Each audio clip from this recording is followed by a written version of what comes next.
Hi everyone, my name's Cal, and welcome to another episode of Storytime at the Utica Zoo. This week we're joined by my friend Wheezy, the leopard gecko. Leopard geckos are a desert gecko. They live in that hot sandy desert, and that makes them a little bit different than other geckos. One thing that's different about them is they actually have eyelids and can blink their eyes to keep the sand out of their eyes. Other geckos don't have eyelids and actually have to use their long tongue to lick their eyeballs clean to keep them moist. Wheezy's favorite thing to eat is bugs and other invertebrates, and in the desert, water can be hard to come by. So she actually stores fat and water in that nice big tail of hers, so she doesn't have to worry about drinking water. In the desert, their spots and their bumpy scales help them blend in with the sand, but if a predator ever were to try and eat Wheezy, she could actually take that tail and drop it, and the tail would continue to wiggle and confuse the predator while Wheezy could get away. A leopard gecko's tail will grow back eventually, but it's never quite the same as the original tail. Alright, I'm going to put Wheezy down.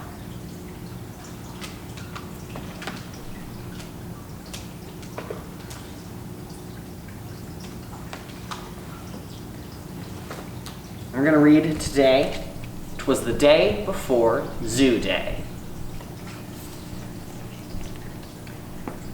'Twas the day before Zoo Day, when all round the park the creatures felt restless and wished it were dark. Zookeepers all scurried to get things prepared. Flamingos stood antsy on one leg and stared.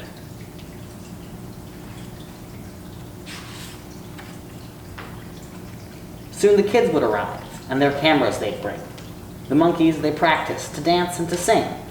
Kids like to watch monkeys, and everyone knows that monkeys, like children, hang down from their toes.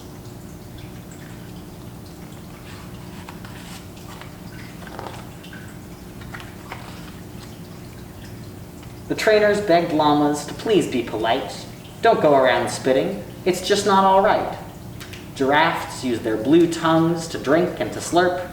We might drool sometimes, but we try not to burp.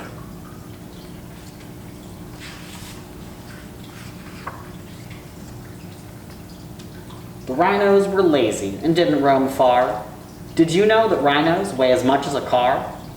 And the African meerkats watched from their dens, while nibbling on bugs huddled close to their friends.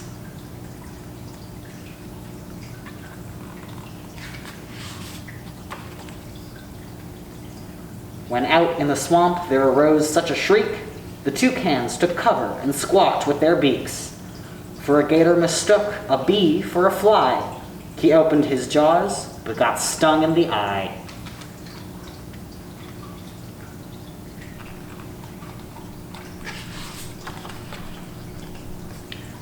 While out in the dirt, naughty elephants rolled, not listening at all to what they'd been told.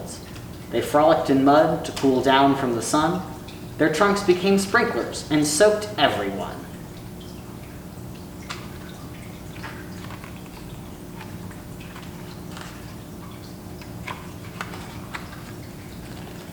The lions just slept, not a care to be found. Their heads on their paws, they nestled the ground. When you're king of the jungle, these things are okay. So they sleep and they sleep 20 hours a day.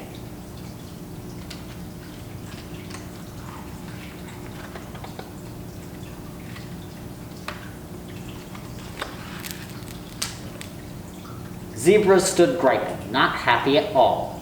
Their black and white stripes had gotten quite dull. They wished to be spotted with big polka dots, but zebras aren't meant to be covered with spots.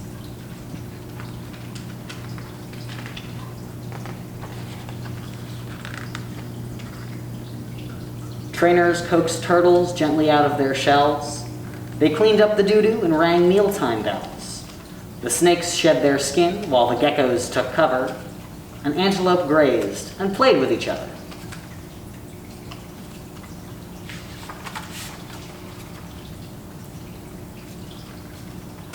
With big woolly paws and eyes like the night, the black bears look scary and cause a fright, but they really like frolicking out in the sun.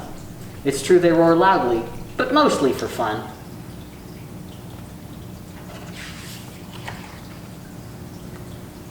With a flick of a hose and a soft, sturdy broom, the elephants were bathed and looked shiny and groomed.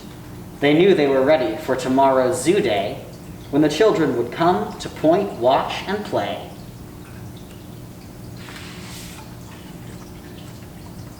The sun went down and the keepers went home, and the animals stayed at the zoo on their own. Some closed sleepy eyes while others awoke. Daddies shushed kids to sleep while they whispered and joked.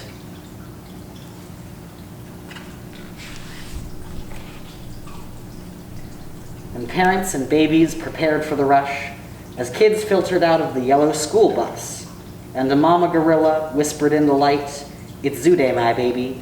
Hold on to me tight." The end.